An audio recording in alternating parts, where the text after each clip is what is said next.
इस अज्ञानता में आपने कितनी गलती कर दी और कितने अपराध बन गए। कसाई तक का भी उदाहरण दे रखा है कि सदना नाम का कसाई था और वो भी अपने जॉब को छोड़ना नहीं चाहता था। कदे भूखा मर जाऊं मैं और क्या करूंगा। भगवान संतों का ज्ञान सुना पर संत से मिला सदना और प्रभावित हुआ, सारी बातों को स्वीकार किया, लेकिन रोजी रोटी फिर अड़ गई आगे। संत परमात्मा स्वयं आते हैं साधु रूप बना के अपनी प्यारी आत्माओं को सतमार्ग बताते हैं। कबीर परमेश्वर आते हैं, साधु रूप में बैठे थे तो सदना कसाई ने सत्संग सुना। परमेश्वर जो संत रूप में आए हुए थे कबीर जी, बड़ा प्रभावित हुआ, अपने कर्मों की तरफ झांका और कहा भगवान मैंने तो नाश कर लिया, क्या मेरा भी उद्धार हो सके गुरुदेव, हे महात्मा जी। तब संत ने कहा, संत रूप में परमात्मा विराजमान थे, कहने लगे भाई आगे पाप करो ना और पिछले माफ हो जाएंगे इस भक्ति साधन से, मैं बताऊंगा ऐसे। वो कहने लगा जी, परमात्मा ने पूछा तू कौन है भाई, कि मैं कसाई हूँ जी, मैं कसाई हूँ, कसाई सदना कसाई, सदना नाम मेरा सदना नाम है, क्या मेरा मुझ पापी का भी उद्धार हो सकता है। परमात्मा ने कहा भाई होगा, कति हो जाएगा, पर बेटा आज्ञा ना करिए। कहने लगा जी क्यों कर बात बनेगी, और तो कोई साधन नहीं रोजी रोटी का। परमात्मा संत जी ने कहा, परमात्मा संत रूप में बैठे थे, बेटा पेट में भगवान न पाला तू, जब कौन रोटी लेकर जाया करता तेरी, कौन पहुंचाता था, और माँ के गर्भ से बाहर आते ही माँ के सतन में दूध दे दिया, उससे पहले दूध नहीं था, तो क्या अब वो तेरी संभाल नहीं करेगा। लेकिन ये तो एक हमने औपचारिकता सी बातें लगती हैं क्योंकि हम दूसरे रंग में रंगे हुए। कहने लगा जी मेरा तो काम ना चले, बालक भूखे मर जाएंगे, मेरा तो और कोई काम नहीं, मैं तो नौकर हूँ एक कसाई का और मन्नत तो ये काम करना पड़ेगा। तो परमात्मा ने सोची भाई ये तो सारे बांध रखे काल ने।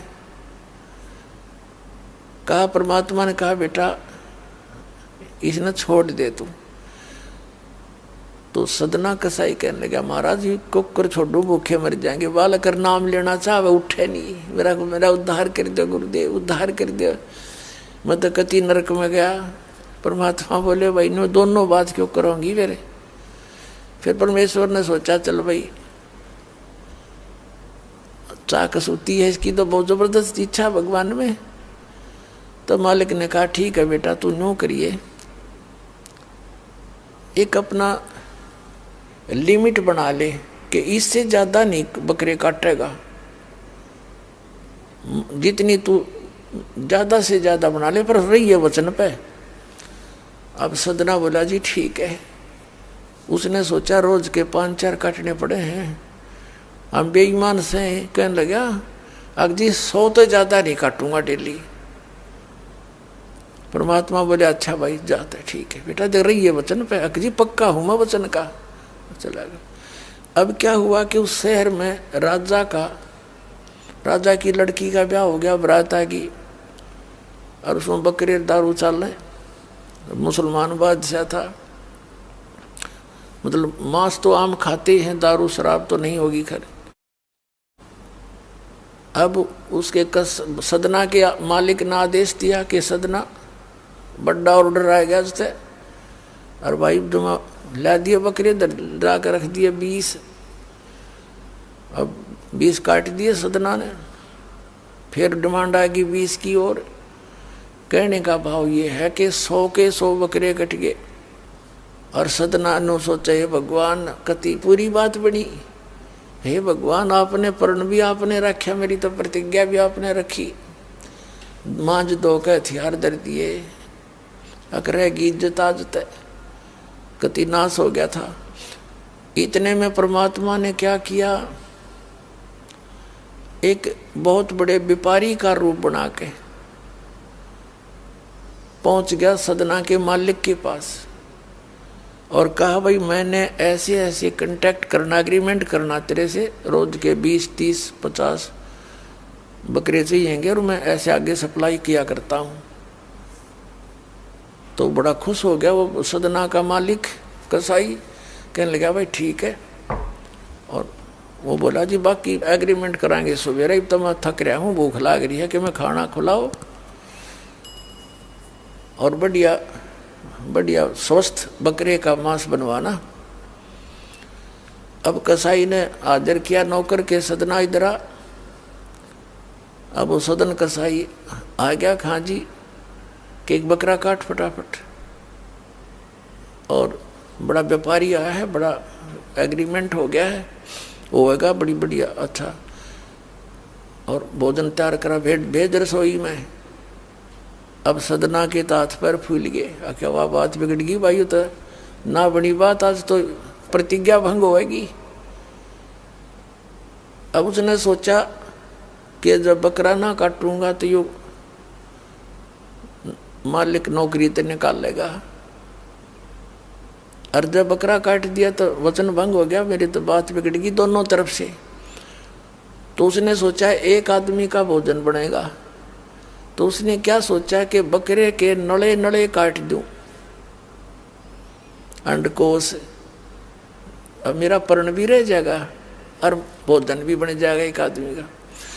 हथियार उठाया और बकरे के वो नड़े काटने चाहे, बकरा बुलवा दिया परमात्मा ने बोला सदना और देख भाई मर्यादा ना तोड़े, ना जाने कितनी बार तो तू बकरा बन लिया और मैं बना कसाई, और देखियो मैंने तेरे गल काटे हैं, तेरे को ऐसे नहीं काटा जैसे तू काटने जा रहा है।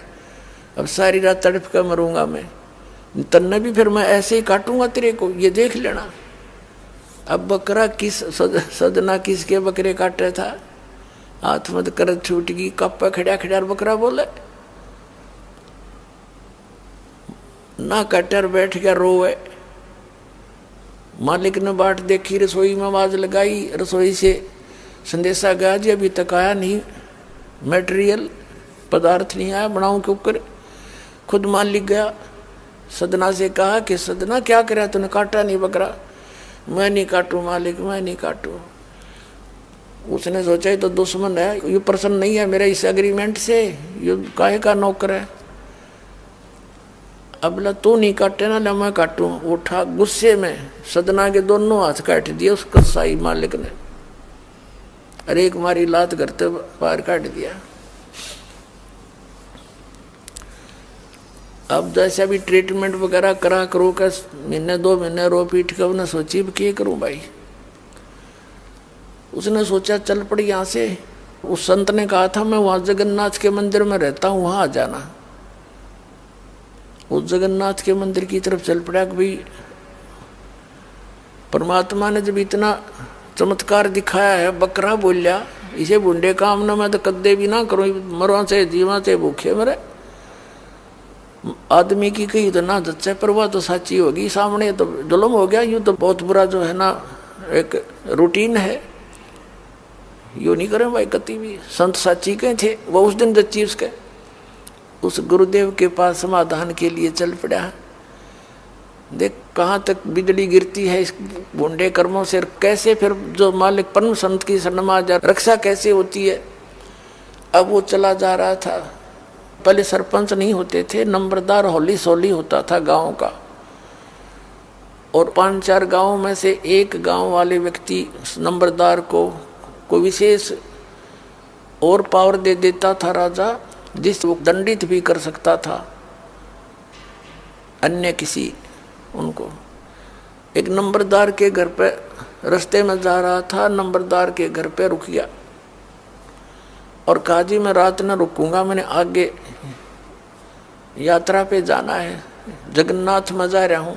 तो पहले धार्मिक वैसे तो आम व्यक्ति की बहुत इज्जत करता थे, अतिथि की। नंबरदार ने सदना को रोक लिया, रुक जा भाई, भाई रोटी खाइए, अलग से व्यवस्था कर दी, खाना खुना खा ठाठ तरह।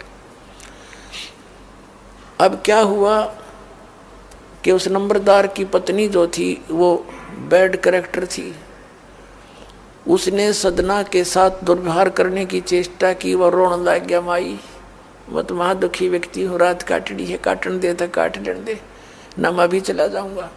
तो उसने फिर शोर मचा दिया, अपनी बेइज्जती समझ के लोग इकट्ठे हो गए, अक्यों मेरी इज्जत का गाक बने था, पकड़ लिया और वहीं उस शहर के अंदर, साथ में ही शहर था, वहाँ ले गए। राजा था, वहाँ का नवाब था, उसके सामने उसको पेश किया गया, उसको सजा सुना दी कि इसको मीनार में चिन दो, भुगत कर मरे। इसको कितना नंबरदार ने इसको इज्जत से रखा और इसने धोखा किया, उसी के साथ पत्नी के साथ दुर्व्यवहार करने की चेष्टा की। और उसकी पत्नी ने गवाही दे दी, जी मेरे ऐसे ऐसे सतन पकड़ दिए इसने। अब मीनार के अंदर खड़ा करके मीनार चढ़वा दिया, बंद कर दिया। अकाब मर जाएगा, चिल्ला चिल्ला के रो पीट के। तब सदना ने अर्ज करी है, गुरुदेव मैं तो पापी आत्मा था, मुझे तो चाहे इससे बदतर मौत मार दो, लेकिन मुझे ये भगत कहे थे कि मंदिर में जावे ढेड और इसे इसके गुरु होंगे, और ऐसा करता था ऐसा करता था। दाता आपके नाम पर बट्टा लग गया, तो मैं तो नीच था, चाहे इससे भी बुरी मौत मार देते। दाता इस भक्ति की इज्जत रखियो मेरे मालिक। इतना ही कहा था, वो सारा मीनार फट गया और ईंटें उन सरपंच के सर में लगी, उसकी पत्नी के दोनों सतन कट के वहीं गिर गए, खून चल पड़ा। और जिन्होंने ये संदेश सुनाया था, अन्याय का फैसला सुनाया था, उनके सर में ईंट लगी जा जाके। और देखा इतना आवाज हुई, आसपास सब भागे आए, देखने आए, और सदना के दोनों हाथ पूरे हो गए, कटे हुए नहीं रहे। बोलो सतगुरुदेव।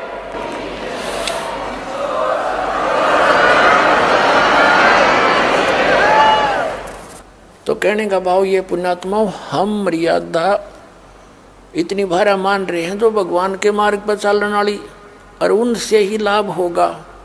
भाई जो गुरु बचन पे डट गे, कट गे फंद 84 के, कट गे फंद 84 के, कट गे फंद 84 के। भाई जो गुरु बचन पे डट गे, कट गे फंद 84 के। वस्तु मिली ठोड़ की ठोड़, मिट गी मन पापी की दौड़। वस्तु मिली ठोड़ की ठोड़, मिट गी मन पापी की दौड़। भरम मिटे मथुरा काशी के, भरम मिटे मथुरा काशी के। भाई जो गुरु बचन पर डट गे, कट गे फंद 84 के। अब पुण्यात्माओं, सदना जैसे कसाई का उद्धार कर दिया उस परम पिता ने, तो आप का तो कहना है कि है जिस मार्ग पर लग जाओ, तो वही मार्ग, वही परमात्मा और वही ज्ञान, वो समाधान आज इस दास को दे रखा उस दाता ने। इसका लाभ उठाओ, औरों को भी समझाओ, सत्य से परिचित हो जाओ।